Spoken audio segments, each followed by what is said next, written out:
सुप्रभात बच्चों, प्यारे बच्चों। आज हम 7वीं कक्षा के पाठ नंबर 6 कुंती, जो महाभारत का पाठ है, उसको पढ़ेंगे। मुझे आशा आप इसे ध्यान से सुनेंगे और अपनी फेयर नोटबुक में, अपनी रफ नोटबुक में इसकी जो मुख्य बातें उसे ये लिखेंगे और याद भी करेंगे। तो प्यारे बच्चों, क्या है पाठ का नाम? कुंती, पाठ नंबर 6। यदुवंश के प्रसिद्ध राजा सूरसेन श्री कृष्ण के पितामह थे। इनकी पृथा नाम की कन्या थी। उसके रूप और गुणों की कीर्ति दूर दूर तक फैली हुई थी। सूरसेन के फुफेरे भाई कुंती भोज की कोई संतान न थी। सूरसेन ने कुंती भोज को वचन दिया था कि उसकी जो पहली संतान होगी उसे कुंती भोज को गोद दे देंगे। उसी के अनुसार सूरसेन ने कुंती भोज को पृथा गोद दे दी। कुंती भोज के यहाँ आने पर पृथा का नाम कुंती पड़ गया। कुंती के बचपन में ऋषि दुर्वासा एक बार कुंती भोज के यहाँ पधारे। कुंती ने 1 वर्ष तक बड़ी सावधानी व सहनशीलता के साथ उसकी सेवा शुश्रूषा की। उसकी सेवा टहल से दुर्वासा ऋषि प्रसन्न हुए और उसे उपदेश दिया और बोले, कुंती भोज कन्या, तुम किसी भी देवता का ध्यान करोगी तो वह अपने ही समान एक तेजस्वी पुत्र तुम्हें प्रदान करेगा। इस प्रकार सूर्य के संयोग से कुमारी कुंती के सूर्य के समान तेजस्वी एक सुंदर बालक को जन्म दिया। जन्मजात कवच और कुंडलों से शोभित वही बालक आगे चलकर शस्त्रधारियों में श्रेष्ठ कर्ण के नाम से विख्यात हुआ। लेकिन अब कुंती को लोक निंदा का डर हुआ। उसने बच्चे को छोड़ देना ही उचित समझा। इसलिए बच्चे को एक पेटी में बड़ी सावधानी के साथ बंद करके उसने गंगा की धारा में बहा दिया। बहुत आगे जाकर अधिरथ नाम के एक सारथी की एक नज़र उस पर पड़ी। उसने पेटी निकाली और खोलकर देखा तो उसमें एक सुंदर बच्चा सोता हुआ मिला।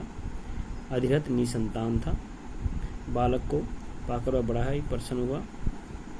सूर्य पुत्र कर्ण इस तरह एक सारथी के घर में पलने लगा। अधिरथ कौन था?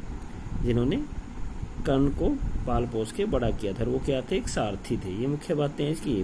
बेटा अंडरलाइन किया करो इनको और रफ नोटबुक में लिखा करो, फिर तुम्हें प्रश्न उत्तर याद करते हुए कोई दिक्कत नहीं आएगी। इधर कुंती विवाह की योग्य हुई।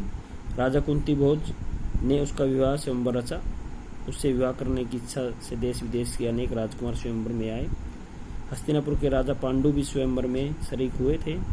कुंती ने उन्हीं के गले में वरमाला डाल दी। महाराजा पांडु का कुंती से ब्याह हो गया और वह कुंती सहित हस्तिनापुर लौट आए। उन दिनों राजवंशों में एक से अधिक विवाह करने की प्रथा प्रचलित थी। इसी रिवाज के अनुसार पितामह भीष्म की सलाह से महाराजा पांडु ने मद्र राज की कन्या माद्री से भी ब्याह कर लिया। एक दिन महाराजा पांडु वन में शिकार खेलने गए। वहीं जंगल में हिरण के रूप में एक दंपति ऋषि भी विहार कर रहे थे। पांडु ने अपने 3 तीर से हिरण को मार गिराया। उनको यह पता नहीं था कि वे ऋषि दंपति हैं। ऋषि ने मरते मरते पांडु को शाप दिया। ऋषि को शाप से पांडु को बड़ा दुख हुआ। साथ ही वह अपनी भूल से खिन्न होकर नगर को लौटे और पितामह भीष्म तथा विदुर को राज्य का भार सौंपकर अपनी पत्नियों के साथ वन में चले गए और वहां पर ब्रह्मचारी जैसा जीवन व्यतीत करने लगे। कुंती ने देखा कि महाराजा को संतान लालसा तो है, लेकिन ऋषि के शापों से वह संतानोत्पत्ति नहीं कर सकते। अतः उसके विवाह से पूर्व दुर्वासा ऋषि से पाए वरदानों का पांडु से जिक्र किया। उनके अनुरोध से कुंती और माद्री ने देवताओं के अनुग्रह से 5 पांडवों को जन्म दिया। वन में ही 5 का जन्म हुआ। वहीं तपस्वियों के संग में पलने लगे। अपनी दोनों स्त्रियों तथा बेटों के साथ महाराजा पांडु कई बरस वन में रहे। वसंत ऋतु थी। सारा वन आनंद में डूबा हुआ सा प्रतीत हो रहा था। महाराजा पांडु माद्री के साथ प्रकृति की उद्गार में सुषमा को निहार रहे थे। ऋषि के शाप का असर हो गया। तत्काल उनकी मृत्यु हो गई। माद्री के दुख का पार न रहा। पति की मृत्यु का वह कारण बनी। वह सोचकर पांडु के साथ ही वह भी मर गई। इस दुर्घटना से कुंती और 5 पांडवों के शोक की सीमा न रही। पर वन में ऋषि मुनियों के बहुत समझा उजाकर उनको शांत किया और उन्हें हस्तिनापुर ले जाकर पितामह भीष्म के सुपुर्द कर दिया।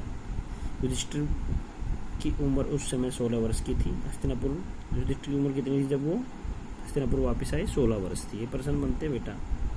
हस्तिनापुर के लोगों ने जब ऋषियों से सुना कि वन में पांडु की मृत्यु हो गई है, तो उनके शोक की सीमा न रही। पोते की मृत्यु पर शोक करती हुई सत्यवती अपनी दोनों विधवा पुत्र वधुओं अंबिका और बालिका को साथ लेकर वन में चली गई।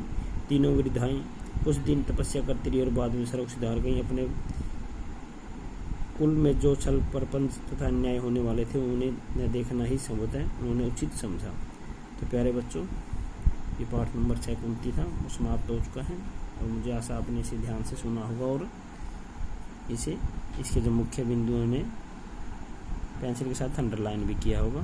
तो प्यारे बच्चों, आज के लिए इतना ही। आपका बहुत बहुत धन्यवाद।